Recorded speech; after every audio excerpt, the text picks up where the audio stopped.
if wrestling in the world was looked at as if it was fake, and they were doing all of these different stories on it, and it was the biggest wink wink there is out there, the only people that they're fooling are kids. The kids aren't going to kill Sarge. I mean, they might want to say it, like when I said that I hated Shawn Michaels when I was a kid.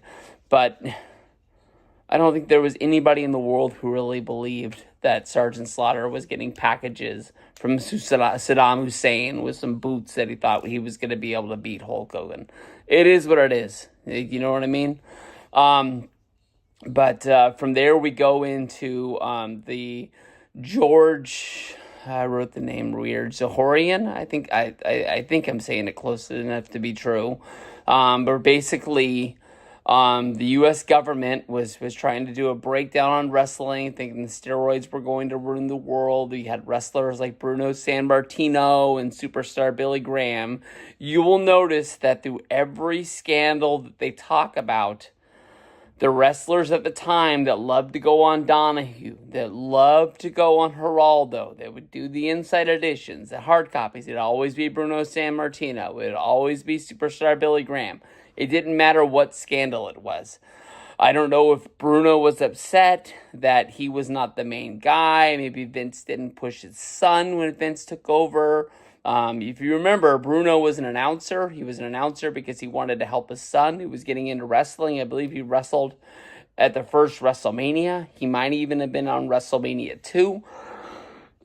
And then all of a sudden he just disappears. Of course, everybody knows that Bruno Sammartino had a big beef against the WWF. He said he would never do anything with that company until, Triple H talked him into going into the Hall of Fame. And then he was a part of the company from around, that was WrestleMania 29, however long the Legends deal he signed. He was with the company, he did things, and then before Bruno passed away, I think his health was so bad he wasn't around. But whenever they needed Bruno, he was always there. So something was able to patch it up. But I think that he just got his feelings hurt, that he didn't have a place to go and be the main guy anymore. Because at one point, Bruno Sammartino was the Hulk Hogan of the WWF. Superstar Billy Graham. Let me think. What time period is this? This would be after he thought he was going to come back, when he got ready for that Survivor Series, when he was going to team with Hogan. Then he ended up getting replaced, I think, by Ken Patera, if I remember right.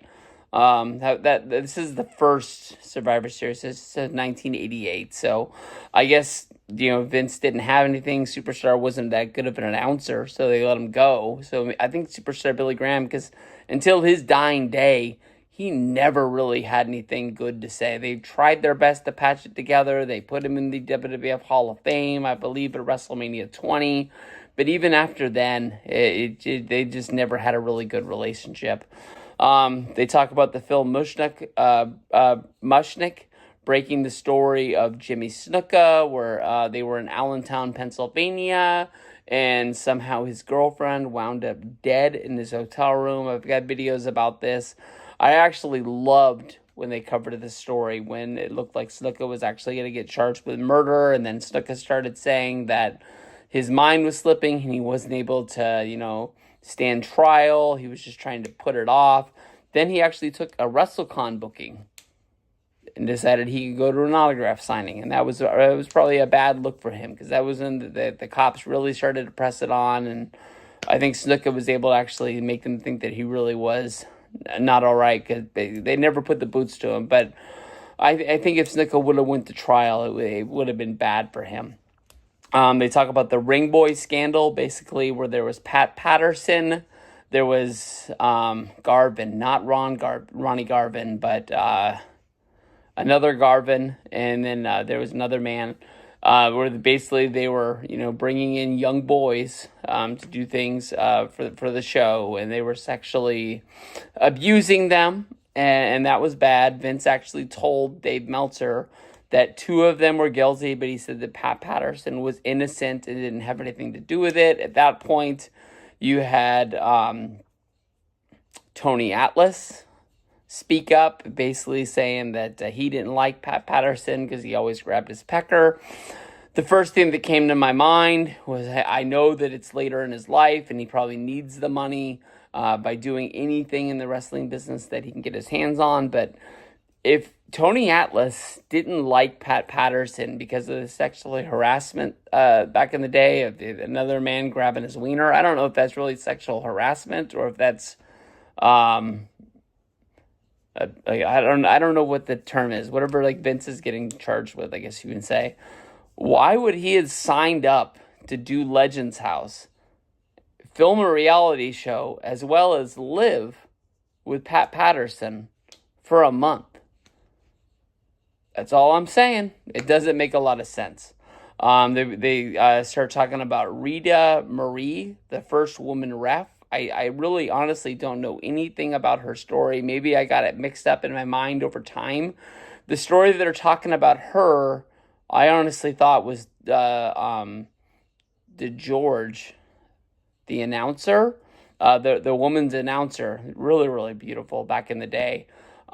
She would always dress up like in this tux looking thing, and she kind of like was doing shows along with the Fink back in the day. I honestly thought that was the story of Vince forcing oral sex on him. So maybe I just had the two people mixed up, and maybe DeGeorge left WWF for another reason. But she basically was saying Vince wanted her to do this, or he wasn't going to give her the $500,000 contract that it was. But they were really trying to push her as a sexy woman's ref when they were doing the shows, as well as when they were doing the TNT sit-down talk show.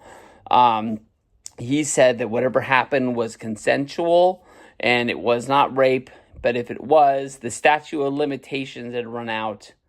And that's a very weird thing. If I'm talking about the fact that I never sexually harassed anybody at work, I wouldn't come out and say that I was innocent and whatever happened was consensual. And even if it did happen, the statute of limitations had run out. I'm not leaving it open like, hey, I didn't do it. But if I did, there's nothing they could do about it anyways. That's a very weird thing that put off lightning bolts inside of my head as it was going off. From there, we go into the steroid trial. They never mentioned the fact that Vince actually reached out and got Jerry Jarrett to join the company with the thought of if he went to jail, that basically Jerry Jarrett was going to be the guy to step up and run the company. But I did not hear the quote that I've heard 1,000 times on the trailer for this with USA, basically their president coming out and saying that if Vince would have lost the steroid trial, they would have canceled WWF and they would have lost their USA cable deal.